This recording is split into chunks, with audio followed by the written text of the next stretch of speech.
In China, we don't fear chaos. We fear a calm that has no life. Look at this rod. It is not elegant. It is distorted, under massive pressure, and surrounded by cold stone. Western business schools teach you to build the perfect machine from the E. They want clean subs, 5-year forecasts, and polished decks. But the 3,000-year-old Chinese algorithm, the I-Ching, says, if your startup looks perfect, it is probably dead. Welcome to episode 3.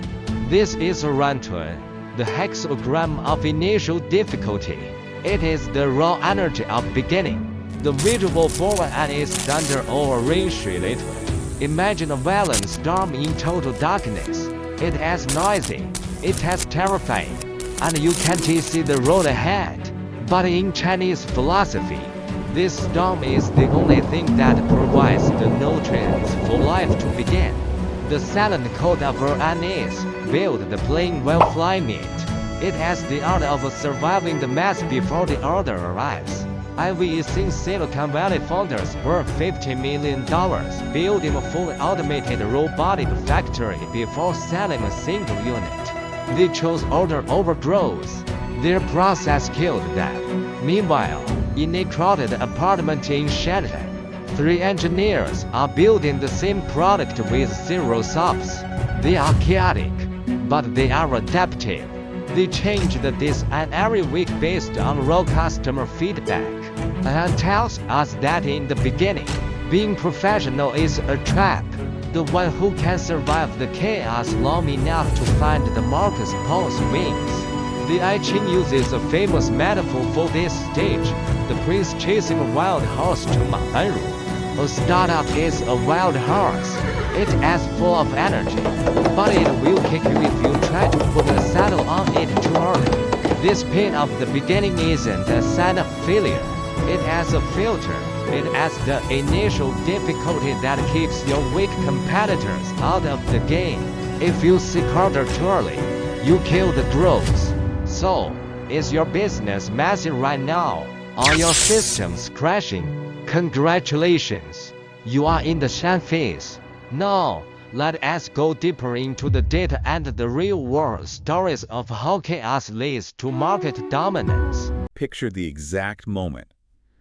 The moment you decide to start something completely new. Yeah. I really want you to visualize the physical space around you for a second. Oh, yeah, that day one feeling. Right. Like the pristine folder is open on your computer desktop. Nothing in it yet. Exactly. Nothing in it. The fresh notebook is sitting right next to your keyboard. And, maybe you've even bought a special pen just for the occasion. I am definitely guilty of the special pen purchase. We all are.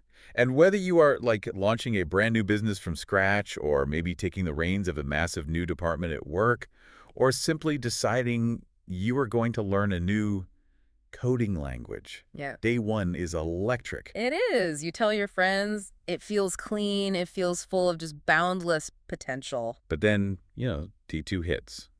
Or week 2. And the reality sets in. Yeah, and suddenly your physical desk is covered in half-scribbled Post-it notes. Yeah. You have 47 browser tabs open, none of which seem to actually hold the answer you need to move forward. They never do. Right. And that pristine folder has just become this chaotic dumping ground of half-baked PDF downloads and disjointed screenshots. You're sitting there staring at the screen, completely overwhelmed by the sheer, unadulterated messiness of it all. It's a universal sinking feeling, honestly. It really is. And usually when we feel that specific flavor of chaos, our immediate instinct is just to panic.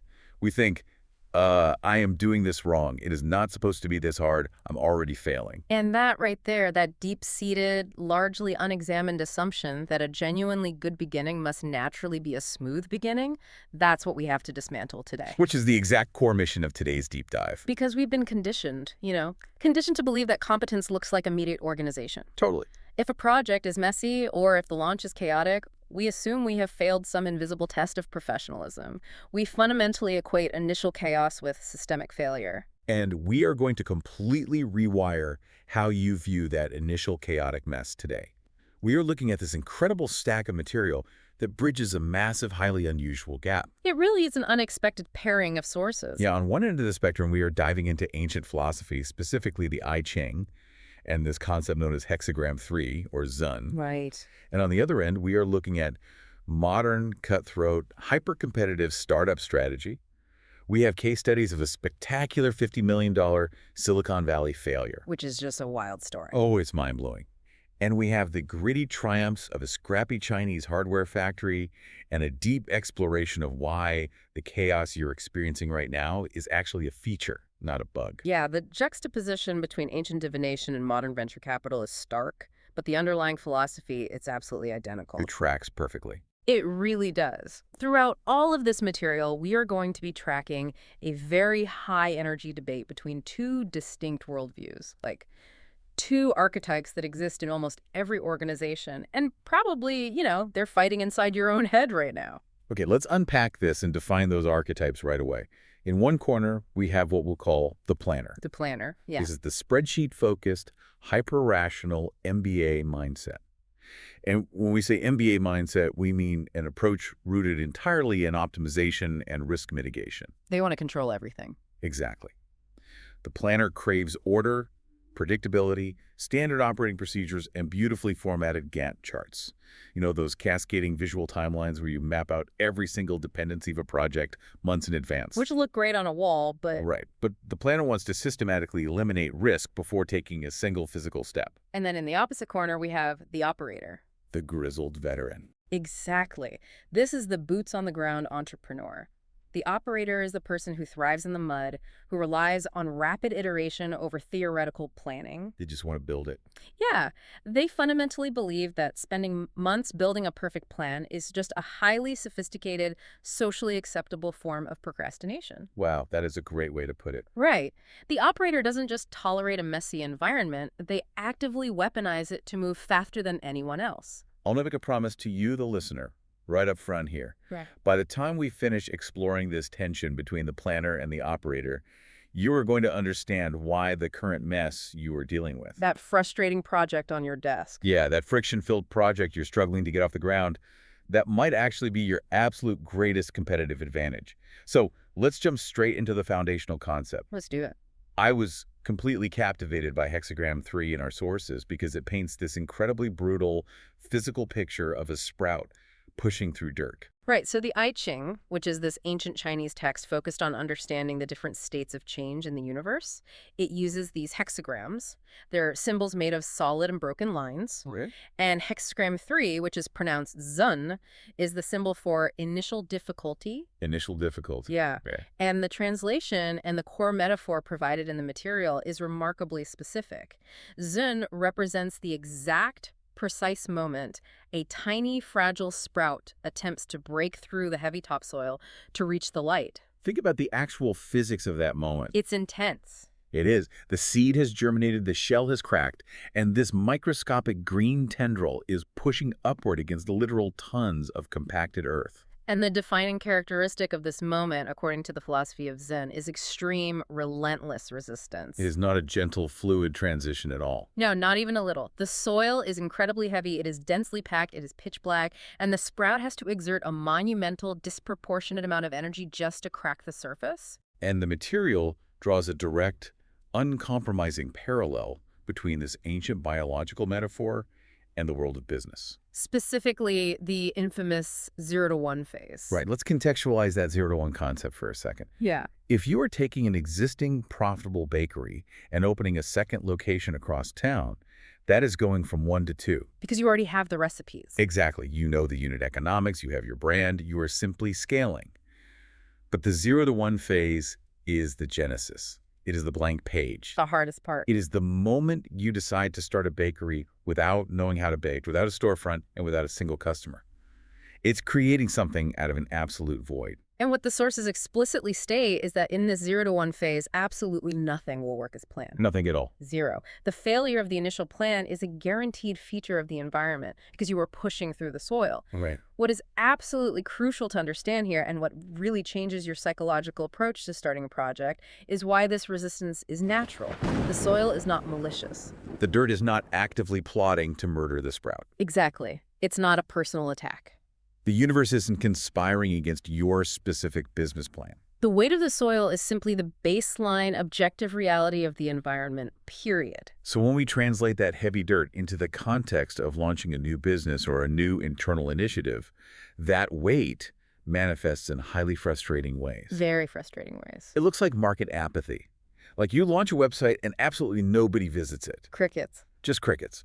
Or it looks like a severe lack of resources. You don't have the budget to hire the right developer, or you don't have enough hours in the day. Or your first 3 prototypes just melt, shatter, or simply fail to turn on. Yeah, that is the soil. The friction we feel, the emotional pain of that chaotic start, it comes entirely from the gap between our expectations of a smooth launch and the physical reality of the dirt. Yes. I want to view this resistance through the lens of our 2 archetypes. How do the planner and the operator interpret this exact same friction?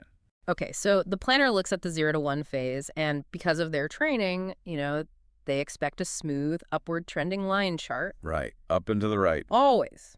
They have spent months building a financial model, they have mapped out quarterly milestones, and they expect the business to just glide effortlessly into profitability because the mathematics on their spreadsheet dictate that it should. So what happens when they hit the dirt? Well, when the resistance inevitably hits, when the prototype breaks or the first 10 customers say no, the planner assumes a critical error has occurred. They think it's broken. Yeah, they believe the system is broken and needs to be fixed with an even more detailed plan. Oh man, so they stop moving to write a new, more comprehensive document about why they stopped moving. Precisely. It's an endless loop. The operator, on the other hand, steps into the 0 to 1 phase, fully expecting the dirt to be rock hard. They brought a shovel. They know it's going to suck. The operator understands that this phase is a brutal, unglamorous physical push. When the prototype breaks, they don't view the resistance as an error in the system. They recognize that the resistance is the system. Wow. They don't call a board meeting to discuss the broken prototype. They just get a roll of duct tape and try a different angle. Okay, I understand the philosophy, but I have to push back hard on this, channeling my inner planner for a second. Go for it. If we are sticking with the plant metaphor, we have to acknowledge modern agriculture. Doesn't a sprout grow infinitely faster and larger in a perfectly controlled hydroponic greenhouse? Technically, yes. If I have a climate-controlled environment, perfectly aerated and fertilized soil, automated watering schedules, and precisely calibrated artificial sunlight, that sprout is going to shoot up with virtually zero resistance. It will. So why in the world should a modern business leader actively embrace the brutal resistance of hard, unpredictable soil? Shouldn't the entire goal of leadership in capital be to build a secure greenhouse for our projects? That is an incredibly logical argument. And it is the exact pitch that a founder makes to a venture capital firm when asking for $10 million. Right. Give me the money so I can build a greenhouse, eliminate all risk, and grow perfectly. Exactly. But the material pushes back against this desire for artificial safety with extreme prejudice. Oh, really? The sources insist that the harsh resistance of Zhun is the necessary defining characteristic of early-stage survival. A greenhouse will absolutely make a sprout shoot up quickly. But you have to ask yourself about the biological makeup of that plant. What do you mean?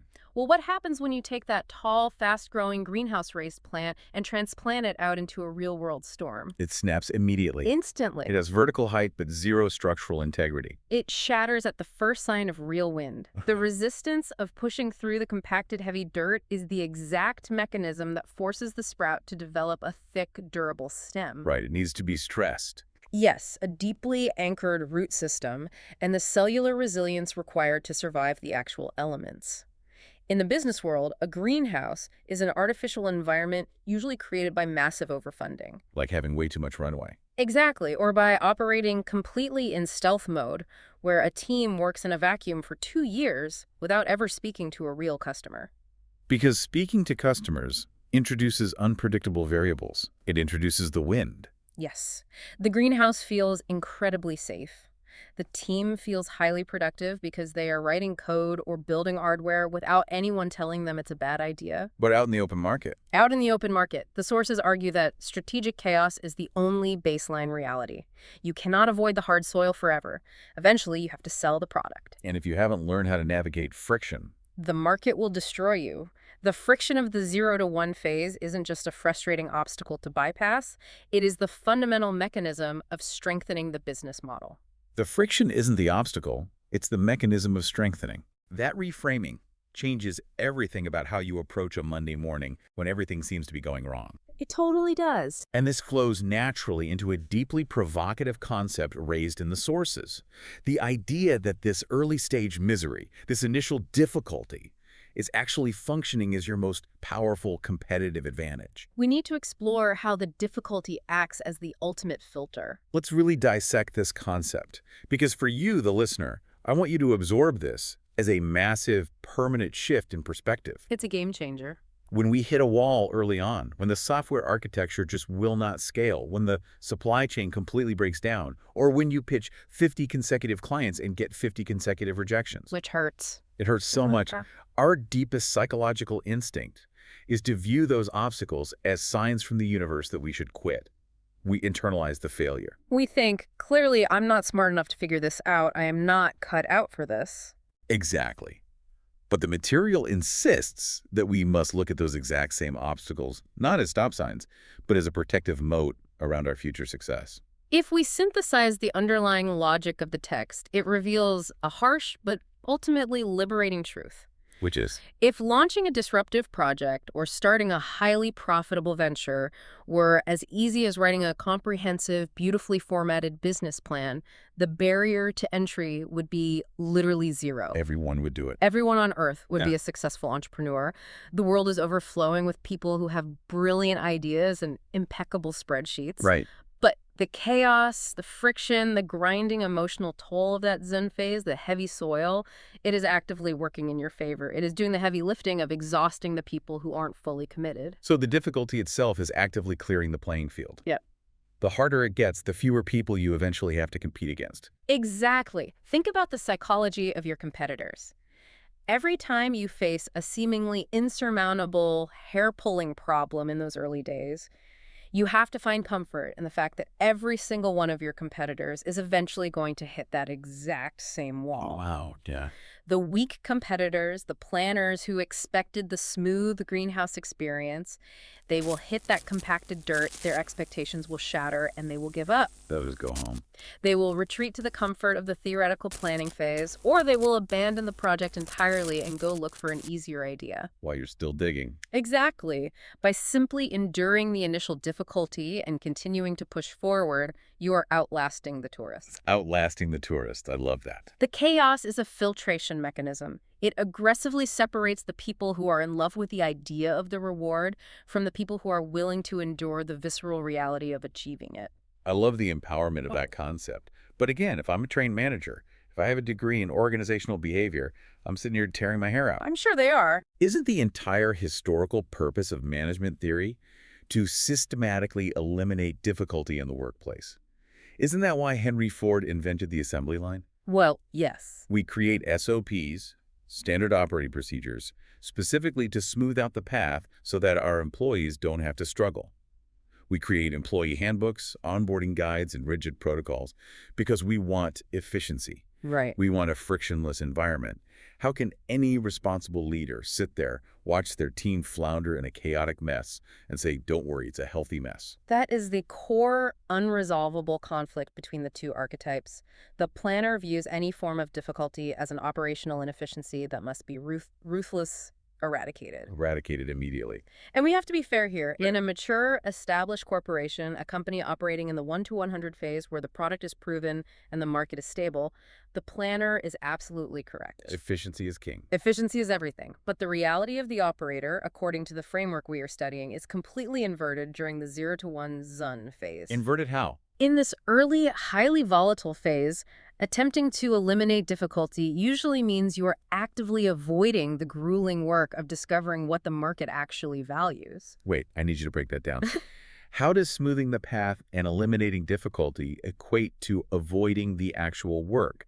That sounds counterintuitive. Because in the true beginning of a venture, you do not actually know what the market wants. You just think you do. You have a hypothesis, but you do not have proof. You don't know what the right product features are, you don't know the optimal price point, and you don't really know who your core demographic is. It's all just guesses. Right. If you immediately rush to implement strict standard operating procedures to make your team run with perfect efficiency, you are simply becoming highly efficient at executing an untested guess. You're optimizing a hallucination. Precisely. You might be building the wrong product flawlessly. Oh, man. The operator understands a fundamental truth about early-stage ventures. The difficulty, the profound confusion, the contradictory feedback from early beta testers, the prototypes physically breaking down under stress. That difficulty is the data. The difficulty is the data. That is an incredible way to frame it. If you smooth the path too early with rigid bureaucratic procedures, you effectively insulate yourself from the exact feedback loop you desperately need to figure out what actually works. You stop feeling the sharp rocks. You stop feeling the contours of the hard soil, which means you stop learning how to navigate the terrain. The messiness, the friction, the late-night arguments over why a feature isn't working, that is where the actual discovery happens. Right. If you sanitize and corporatize the environment too soon in the name of efficiency, you lose the vital signal in the noise. This philosophical debate is fascinating, but what makes these sources so incredibly compelling is that they don't just leave this in the realm of theory. No, they bring the receipts. They back it up with two concrete, extreme, real-world case studies that perfectly illustrate the catastrophic danger of the planner and the unlikely triumph of the operator in that crucial 0 to 1 phase. Let's examine the first case study, which the material simply labels the perfect fail. This is a staggering, multi-million-dollar example of the planner mindset taken to its absolute, logical, and ultimately fatal extreme. The scale of this failure is breathtaking. We are looking at a Silicon Valley hardware startup that managed to raise and subsequently incinerate $50 million in venture capital. $50 million. And it's not just the amount of money they lost. The how and why they spent that capital is the most educational part of this entire deep dive. It's a masterclass in what not to do. The sources detail that this leadership team spent almost all of their $50 million designing and building fully automated, state-of-the-art robotic assembly lines for their physical product. And here's the devastating punchline. They committed to this massive infrastructure build-out before they had ever sold a single unit to a real consumer. I want to paint a picture of what that actually looks like on the ground. Yeah. You walk into their manufacturing facility in Silicon Valley, and it probably looks like a set from a science fiction movie. Oh, absolutely. Gleaming floors. You have gleaming epoxy floors. You have multi-million-dollar robotic arms, perfectly synchronized to move with sub-millimeter precision. You have conveyor belts, clean rooms, and quality assurance checkpoints. It is the ultimate breathtaking manifestation of order. The planner, armed with infinite capital, has successfully eliminated all human error, all chaos, and all messiness from the manufacturing process. By every traditional metric of project management and engineering, this facility is perfect. But the entire facility is a $50 million hallucination. Why? Because the fatal flaw, as the material ruthlessly points out, is that the market shifted. The external environment changed while they were busy perfecting their internal environment. And because their definition of order was so incredibly rigid, because they had hard-coded their early, unproven assumptions into millions of dollars worth of custom steel and software, they completely lost the ability to pivot. Let's drill into that mechanism. When you say they couldn't pivot, what does that actually mean mechanically for a company like this? Well, think about what it takes to change a product that is built by robots. Okay. If you get feedback that your hardware device needs to be 1 inch wider to accommodate a better battery, you can't just tell a human worker to adjust their grip. Right. The robot doesn't know what an inch wider means without a massive overhaul. You have to shut down the entire assembly line. You have to hire highly specialized software engineers to rewrite the code for the robotic arms. You have to retool the physical molds, which can take months and cost hundreds of thousands of dollars. Oh, man. You have to recalibrate the entire supply chain to account for the new dimensions. Their pursuit of perfect efficiency created massive, insurmountable inertia. They trap themselves. They did. When they realized the consumers wanted a slightly different product, they literally could not afford the time or the money to change the machines. They died of rigid inflexibility. They lacked the Zhun flexibility, the flexibility of a tiny sprout that can bend around a rock in the soil. Exactly. This is the ultimate indictment of applying the extreme planner mindset to an early-stage venture. You have to think about the psychological safety that those beautiful assembly lines provided to the founders and their investors. It must have felt amazing. Building a massive automated factory feels incredibly productive. It feels like real work. Right. It translates beautifully onto an investor update spreadsheet. You can measure the theoretical throughput. You can calculate the precise return on investment, or ROI, of a specific robotic arm over a 5-year period. All the metrics planners love. Yes. It gives the leadership team the intoxicating illusion of massive, tangible progress. But it is completely artificial progress if it is fundamentally disconnected from the messy, unpredictable reality of what the end consumer actually wants to buy today. It is the ultimate greenhouse.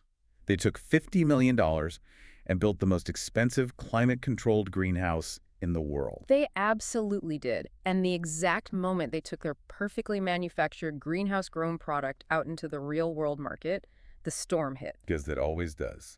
Consumer preferences had shifted, new competitors had emerged, and their stem instantly snapped. They had zero structural integrity and zero ability to adapt because they had spent $50 million actively avoiding the resistance of the soil rather than allowing that resistance to shape the product. This brings up a concept I really want to explore: rigid order. It feels incredibly counterintuitive, but why does having too much capital sometimes become a literal death sentence for a startup? It's a paradox. The cultural narrative is that raising huge amounts of money guarantees success. But the notes suggest that a massive influx of early cash forces a company out of the healthy, chaotic Zhun phase way too early, permanently stunting its growth. Capital is completely agnostic. It simply acts as a powerful accelerant. It allows you to build whatever you can imagine faster. But if you have not yet discovered the fundamental, undeniable truth of your business, if you have not definitively figured out exactly what painful problem you are solving and exactly who is desperate to pay you for it, then massive capital simply accelerates you in the wrong direction at blinding speed. It just makes you fail faster, but more expensively. Right. It allows the planner to prematurely impose what the sources call rigid order. Instead of a handful of passionate people in a cramped room arguing, testing, breaking things, and talking directly to customers, suddenly you have money to hire vice presidents. Oh, the VPs arrive. You establish sprawling departments. You write 50-page HR policies. You build robotic assembly lines. You freeze the structure of your company around a completely unproven hypothesis. And once order becomes rigid, organizational flexibility dies. The company transforms from a nimble organism into a brittle monolith. I can hear the planners out there screaming at their audio players right now, so I feel obligated to defend them for a moment. Fair enough. Let's play devil's advocate. A seasoned supply chain manager would say, listen, if you are building a social media app, fine, be messy. But if you are building hardware, physical devices with lithium-ion batteries that people are going to hold in their hands or put in their homes, you require absolute precision. They're not wrong about safety. Right. You cannot just tape wires together in a garage and ship it. If we're manufacturing a complex, potentially dangerous physical device, building a heavily regulated robotic assembly line isn't hubris. It is the fundamental, responsible adult thing to do to ensure quality control and consumer safety. And that logic is entirely sound, but it suffers from a fatal timing error. Timing error. That logic applies after the 0 to 1 phase is successfully completed. The philosophical framework we are studying counters the planner's defense perfectly.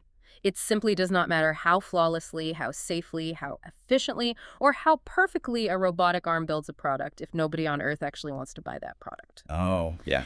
The rigorous quality control of a completely unwanted item is a spectacular, tragic waste of human energy and capital. The perfect fail in Silicon Valley didn't happen because their engineers built bad robots. Their robots were likely magnificent.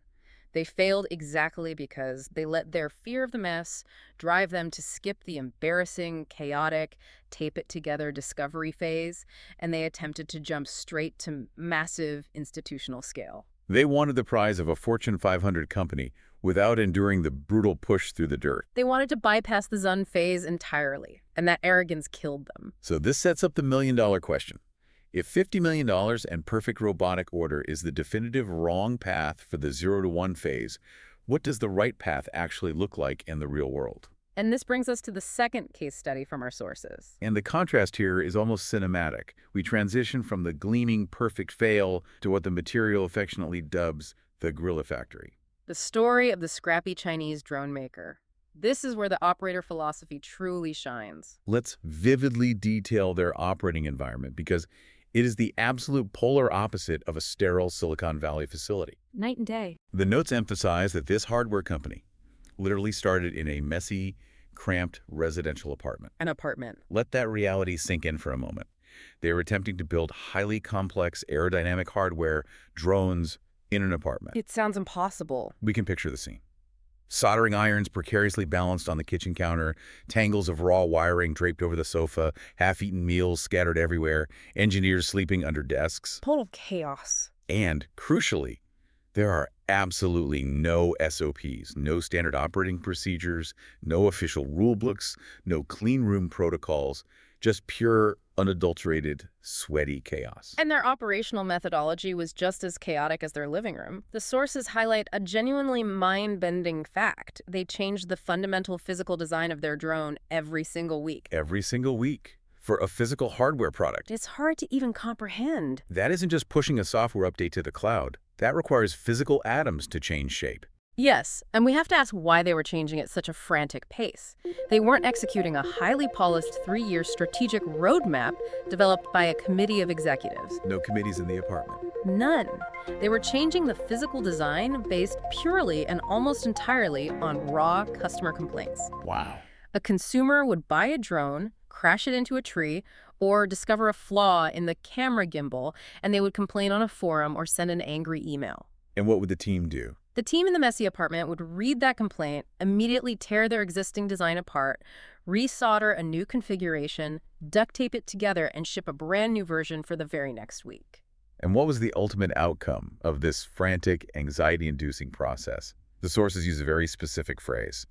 This extreme, localized chaos resulted in dynamic growth. Dynamic growth. By operating this way, they were able to outspeed and outmaneuver every single heavily funded Western competitor who was still sitting comfortably in a boardroom, stuck in the planning phase, trying to finalize their perfect blueprints. This is where we need to dig deeply into the mechanics of what is actually happening.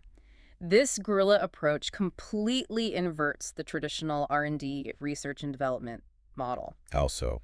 The MBA planners at the massive Western tech companies were trying to anticipate every single possible user error, weather condition, and mechanical failure in advance so they could eventually launch one flawless, perfect drone. Right, trying to mitigate all risk. They were trying to build the robotic assembly line of R&D.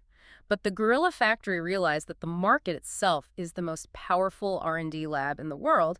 Instead of building a theoretical, perfectly controlled testing environment, their assembly line was visceral, real-time, often brutal market feedback. They had the courage to ship something they knew was imperfect, listen to the screams and frustrations of the early adopters, and actually fix the problem in real time. Next week, repeat the cycle. Exactly. And let's unpack that phrase, dynamic growth, because it pairs perfectly with the core mantra we have been building toward. Messy is healthy. Messy is healthy. When you are crammed into that messy apartment, the lack of formalized SOPs is not a sign of laziness, incompetence, or a lack of professionalism. In the crucible of the Zhun phase, the total lack of rigid procedures is the exact mechanism that enables extreme predatory agility. Let's play that out. What happens if they introduce an SOP into that apartment? Well, if the drone factory had implemented a standard corporate SOP that dictated, all structural design changes must go through a 3-week safety and compliance review board before prototyping, they never could have updated the drone every 7 days. They would have choked them. The messiness, the lack of a review board, was the specific feature that allowed them to iterate faster than the speed of their competitors' bureaucracy. Okay, I track the logic, but once again, my inner planner is having a massive panic attack. I can hear it. Because hearing you describe the mechanics of changing a complex hardware design every single week based on the angry emails of random customers, that sounds like an absolute unsustainable operational nightmare. It sounds awful. Let's think about the supply chain. Yeah. How does anyone on that team even know what parts they're supposed to be ordering from one day to the next? They probably didn't. How do you manage component inventory when the blueprint changes on a Tuesday? How do you maintain any semblance of human sanity? The blunt reality is you don't maintain much sanity, and it is an absolute operational nightmare. But understanding that nightmare is fundamental to understanding the essence of the operator. Okay. The operator makes a highly conscious, incredibly brutal trade-off. They willingly trade internal comfort for external speed. Let's underline that. They trade internal comfort for external speed. It is the defining characteristic of early success. The planners in the well-funded Western startups prioritized internal comfort. They wanted predictable work hours, tidy supply chains, clear directives, and civilized, structured meetings. Of course they did. It's nice. But that intense desire for internal comfort is exactly what made them disastrously slow in the external market. The operators in the messy Chinese apartment willingly accepted internal torment. The chaos of redesigning CAD files, the digital blueprints, at 3:00 a.m., the frantic scrambling to source new microchips from local markets every 5 days, the absolute destruction of their personal lives. Wow. They accepted that torment because that internal chaos translated directly into blindingly fast external speed. They outran the venture-backed giants precisely because the giants were stuck in committee meetings trying to perfect the plan. The guerrilla factory embraced the heavy, dark soil of Zhun, and they allowed the sheer friction of the market to physically shape their product in real time. They didn't try to outsmart the dirt, they just pushed through it faster. So if messy is healthy and internal chaos is the proven engine for external speed, how on earth do we actually manage this volatile energy? We can't all live in a messy apartment forever. We'd all go crazy. Which brings us to a crucial transition in our sources, and quite possibly my favorite metaphor in this entire stack of material. We need to talk about taming the wild horse. This metaphor is incredibly potent. The core, uncompromising rule laid out in the philosophical material is very direct. You must not discipline a startup too early. Let's explore the imagery of this metaphor deeply, because it really crystallizes the tension we've been exploring. The sources compare an early-stage project or a startup navigating the 0 to 1 phase to a completely wild, unbroken horse. Right.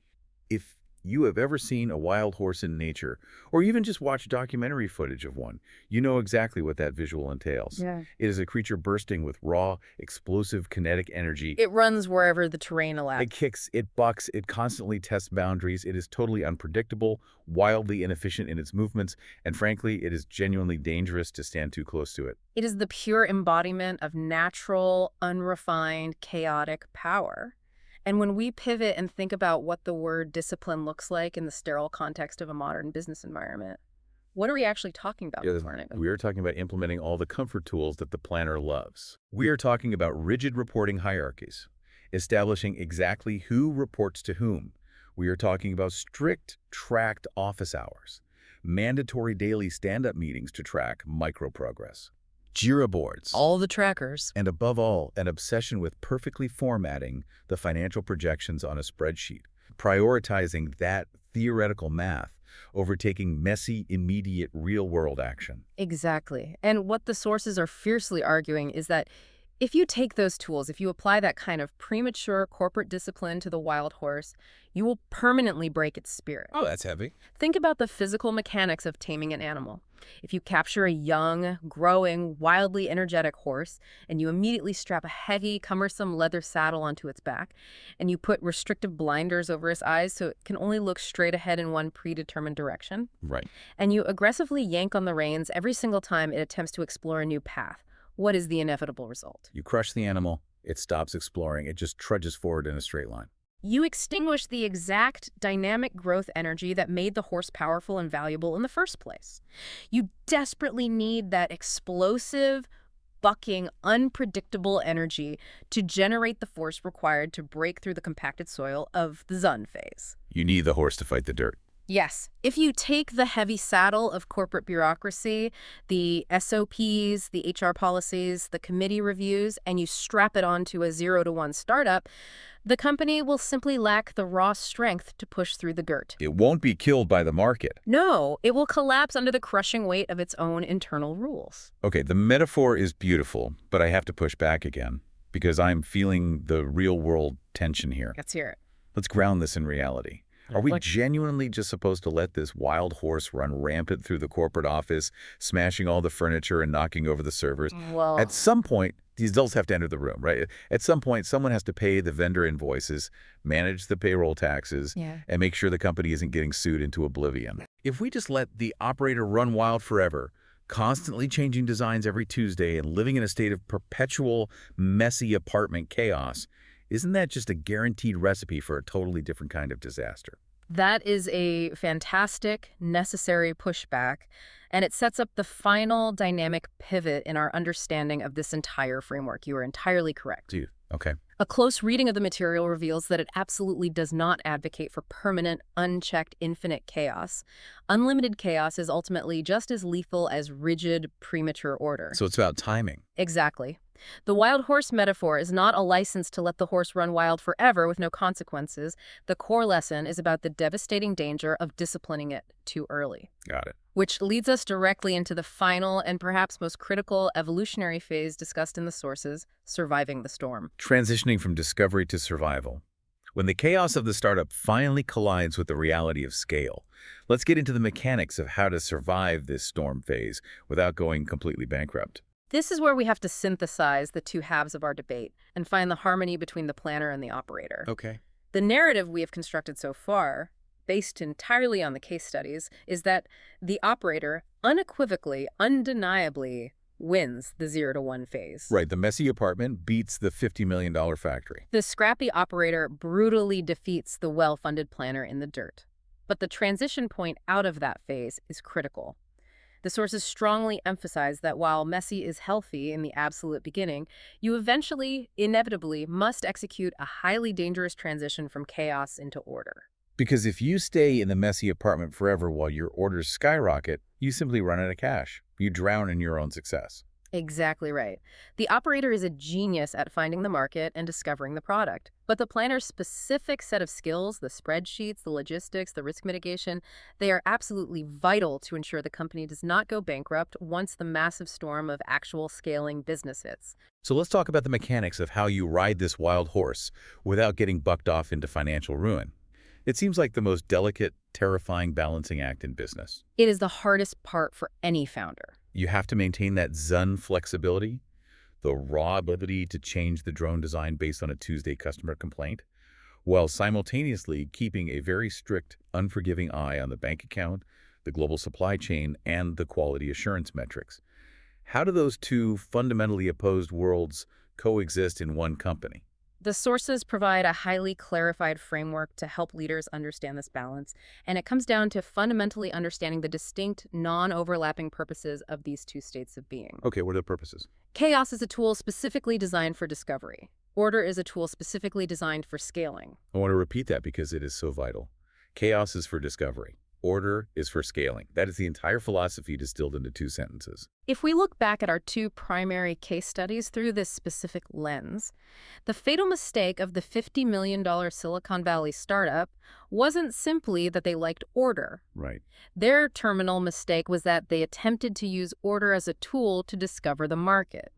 They tried to scale their manufacturing before they had discovered if anyone cared. They got the sequence backwards. Precisely. Conversely, the guerrilla drone maker correctly used extreme chaos as a tool to discover the perfect product-market fit.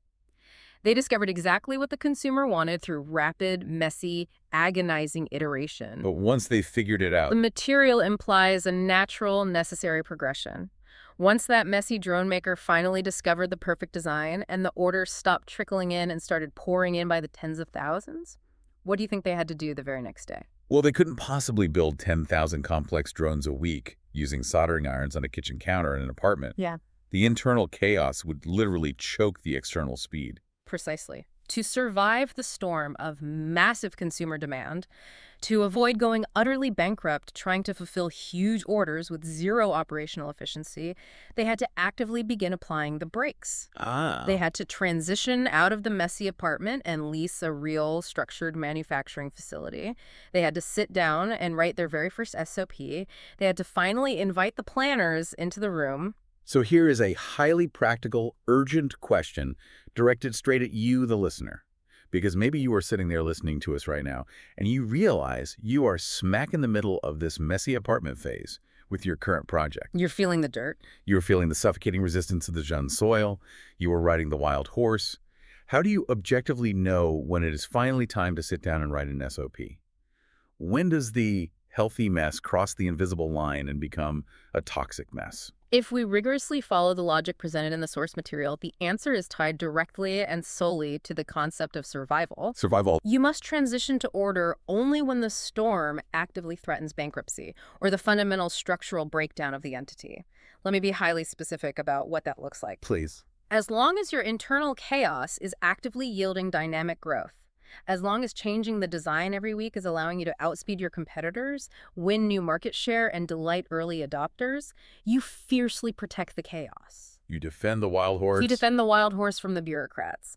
But the exact moment that chaos stops functioning as a tool for discovery and begins threatening the financial or structural survival of the company. Yep, what? For example, your lack of inventory tracking means you literally cannot locate the parts to fulfill the orders you've won. Oh, yeah. Or your complete lack of quality control at scale is resulting in massive, overwhelming product refunds that are draining your bank account to zero. That is the exact, undeniable moment the healthy mess becomes a toxic mess. The signal. That is the signal that it is time to bring in the planners to build the structural fences. So the timeline of success is incredibly clear. You start by willingly enduring the brutal resistance of Zhun. You actively use the chaos and the friction to outmaneuver the weak competitors who quit when it gets hard. Outlast the tourists. Let the wild horse run unburdened to discover the new territory. And then, only when you have definitively found the fertile ground and the overwhelming storm of scaling hits, do you finally build the fences, implement the spreadsheets, and establish order. That is the ultimate synthesis of the ancient I-Ching philosophy and the hypermodern startup strategy. It is not about choosing between chaos and order. It is about executing a perfectly sequenced approach to both. This has been a truly incredible, mind-bending journey through these sources. We have traveled from the ancient philosophical observations of the I-Ching directly into a staggering $50 million robotic failure in Silicon Valley, into a cramped, messy apartment building drones in China, and out onto the open plains with a bucking wild horse. We covered a lot of ground. We really did. Let's quickly consolidate and remind ourselves of the core actionable takeaways from everything we have unpacked today. First, you must remember that the resistance of the soil, the friction you feel when starting, isn't a sign that you are incompetent. It's a highly effective filter. Yes, it is actively doing the work of keeping your weaker competitors away. Second, absolutely do not build the robotic assembly line before you have sold a single unit to a real human being. Don't do it. Do not mistake the psychological comfort of perfect planning for actual market-tested progress. And third, fiercely resist the urge to discipline your project too early. Let the wild horse run long enough to discover its unique strength.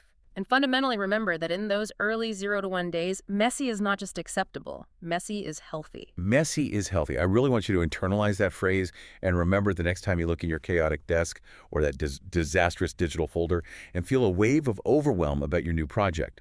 But before we wrap up this deep dive, I want to toss it over to you for one final lingering thought. Because we have spent a lot of time talking about the linear journey from the chaos of discovery to the safety of order. But in the real world, is it really that simple and final?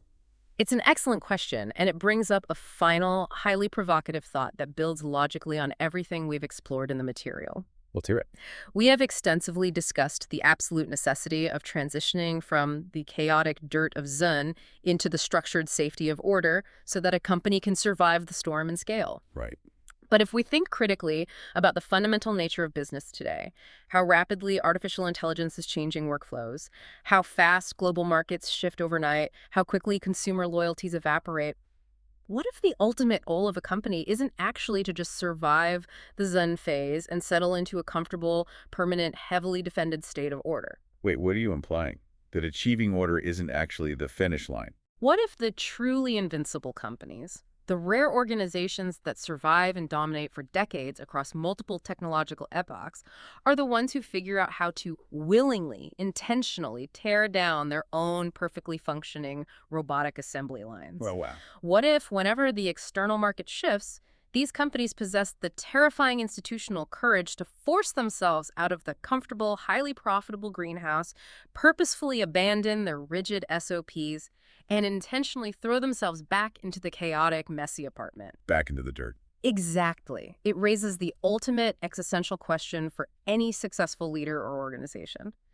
As you grow massive and highly efficient, Can you learn to keep a wild horse hidden somewhere in the corporate stable, deliberately unfed, just waiting to be unleashed when the terrain inevitably changes again? Wow. Can you willingly go back into the dirt? Can you willingly subject yourself to the resistance of Zhun when you don't strictly have to? That is something to seriously, deeply mull over. It's a tough question to answer. Whether you are just starting out with a blank notebook, or you are managing a massive, established project with thousands of moving parts, you have to look closely at your environment and ask yourself if you have accidentally built a beautiful greenhouse that is making you fundamentally fragile. Don't let the greenhouse trap you. I want to highly encourage you to embrace the difficulty of whatever 0 to 1 phase you are currently pushing through. Lean completely into the friction. Remember the fragile power of the sprout.